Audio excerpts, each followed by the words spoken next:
Bonjour et bienvenue dans cette nouvelle vidéo. Alors aujourd'hui donc à la suite d'une demande d'un abonné donc qui voulait que je lui fasse des petits tutos pour aller expliquer la fonction recherche V.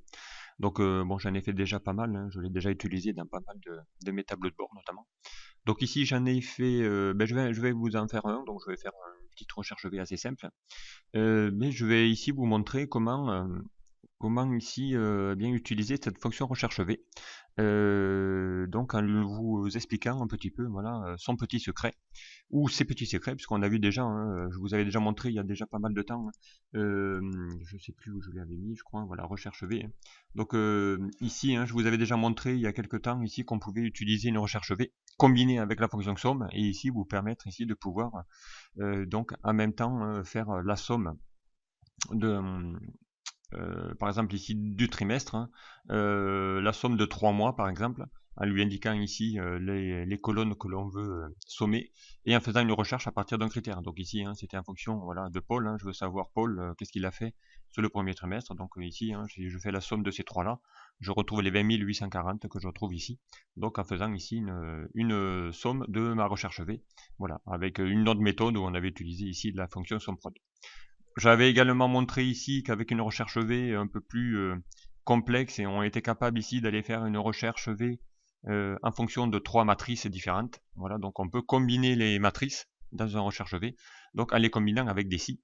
Et là donc du coup, eh bien, ça multiplie sa puissance, puisque derrière on va pouvoir assez facilement retrouver des données parmi trois matrices différentes et les afficher dans une table. Voilà, donc c'est ici un exemple que j'avais fait pour accéder. Voilà, donc là aujourd'hui donc on va faire bien une petite présentation toute simple hein, de recherche V. Donc je vous rappelle, la recherche verticale va vous permettre de pouvoir rechercher à partir ici d'une valeur à trouver, et bien dans une matrice le reste ici de mes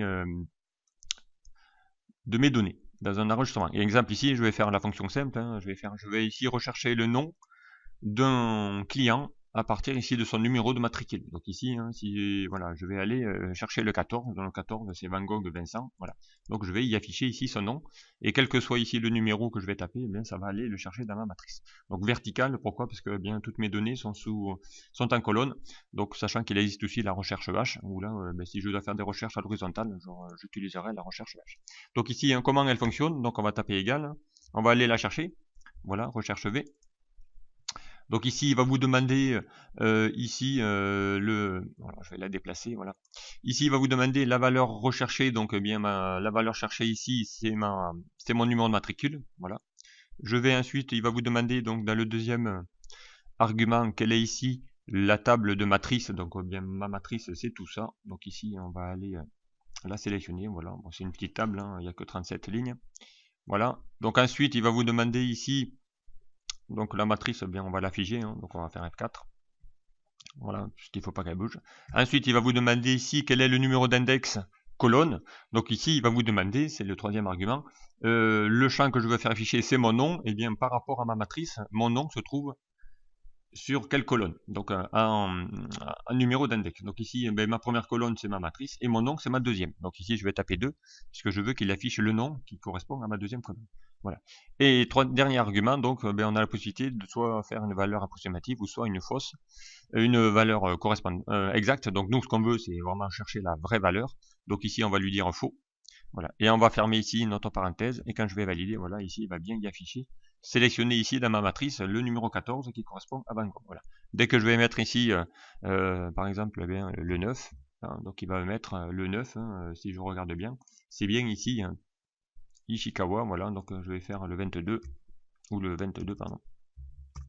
Voilà, Gauthier.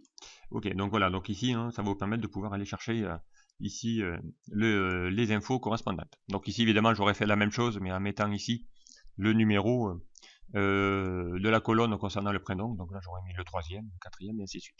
Ok, mais ici, hein, donc ici, voilà, ici la fonction base. Alors attention, hein, quand on va mettre un numéro qui n'existe pas, hein, par exemple, je vais mettre un numéro 110 qui n'existe pas. Évidemment, là, il va vous mettre que la valeur, déjà 1, elle n'est pas dans ma liste. Mais en plus, il va vous mettre ici une mauvaise erreur. Donc voilà, hein, c'est pareil, hein, si je mets une lettre, donc là, il va mettre, parce que j'ai mis une validation de données donc qui affiche, mais il va vous mettre un A. Donc ici, on verra qu'on pourra éviter, lorsqu'il ne trouve pas l'erreur, d'avoir une fonction non trouvée. Alors ici, donc, c'était un peu pour voir la subtilité de la fonction recherche V. Donc son premier secret et sa petite astuce ici, c'est de pouvoir faire ici en une seule fois, aller lui chercher donc toutes les infos de ma table et les afficher en une seule opération, sans faire à chaque fois une recherche V qui va aller afficher mon nom, une deuxième recherche V qui va afficher mon prénom, une recherche encore, voilà, ainsi de suite. Donc le plus simple, c'est d'utiliser une seule et même formule. Donc ici, je vais me mettre dans ma barre de formule et je vais lui dire égal recherche V. Voilà. Donc il va vous demander ici la valeur cherchée. Eh bien, ma valeur cherchée, c'est toujours mon numéro matricule que je vais figer en mettant F4 pour mettre des dollars. Ensuite, il va vous demander ici votre matrice, elle se trouve où? Eh bien, ma matrice, c'est tout ça. Donc on va encore une fois la sélectionner. Voilà. On va lui dire ici F4 aussi, puisque je vais figer ma matrice. Ok. Et ici, donc, voilà, ensuite, il va vous demander le numéro d'index colonne. Et bien, dans les numéros d'index colonne, on peut lui dire ici, va tous les chercher en même temps. Donc, pour ça, on va ouvrir une accolade, donc en faisant un Alt GR et l'accolade. Et là, on va lui dire où se trouvent mes colonnes à afficher. Alors déjà, je suis sur ma colonne nom, donc bien, mon nom, c'est mon index 2, donc on va taper 2. Ensuite, j'en ai d'autres, donc je vais faire un petit point. Ensuite, il va vous demander quel est le deuxième que vous voulez afficher. Eh bien, c'est mon prénom. Mon prénom se trouve à la 1, 2, 3, donc on va mettre 3. Voilà. J'en ai encore d'autres dans ma matrice à afficher. Donc l'adresse, eh l'adresse se trouve à la 1, 2, 3, 4. Voilà, donc ici on va taper 4, suivi d'un point. Ensuite, on va vous demander ici le CP. Eh le CP, il se trouve alors dans mon tableau dans la dernière colonne. Donc c'est la 1, 2, 3, 4, 5, 6, 7. Voilà, donc on va taper 7. Je continue. Ensuite, il va vous demander la ville. Eh bien, la ville, elle se trouve à la 1, 2, 3, 4, 5. Donc là, je tape 5, suivi d'un point. Ensuite, donc, il vous demande plus que la région. Et la région, elle se trouve à la 1, 2, 3, 4, 5, 6. Voilà. Donc, je mets ma 6e index colonne. Voilà. Je ferme mon accolade en faisant Alt-GR et l'accolade. Voilà, donc ici. Hein. Et ensuite, donc, bien évidemment, il va vous demander ici, est-ce que tu veux la valeur exacte? Je vais mettre oui, bien sûr, je veux la valeur exacte. Donc, on va taper faux. Je vais fermer ma parenthèse de ma recherche V. Et là, donc, si vous voulez qu'il le fasse dans toute la matrice, donc, eh bien, il faut ici transformer votre recherche V en fonction matricielle. Donc ici, pour ça, eh bien, il va falloir le valider, valider cette fonction, non pas en faisant entrée, mais en faisant CTRL, Maj ou Shift, entrée. Voilà. Et là, automatiquement, donc, il va vous afficher bien toutes les infos en une seule fois. Donc ici, il est allé chercher Gauthier, donc je vais le mettre. Donc c'est bien le 22. Hein. Donc ici, c'est bien ma ligne. Voilà, 22. Il s'appelle Michel. Il habite le Macéreuil. Il habite dans le département 24 620. Voilà, les Alizés. Et c'est en région Aquitaine. Voilà. Je vais mettre ici une autre info. Donc on va remettre le client 15. Donc c'est bien elle. Voilà, j'ai bien ici les infos correspondant à la personne. Uniquement, donc ici, en sélectionnant voilà, les bonnes personnes, j'ai ici les infos correspondant à toutes ces données. Voilà, donc on peut aller ici chercher une ligne roulante.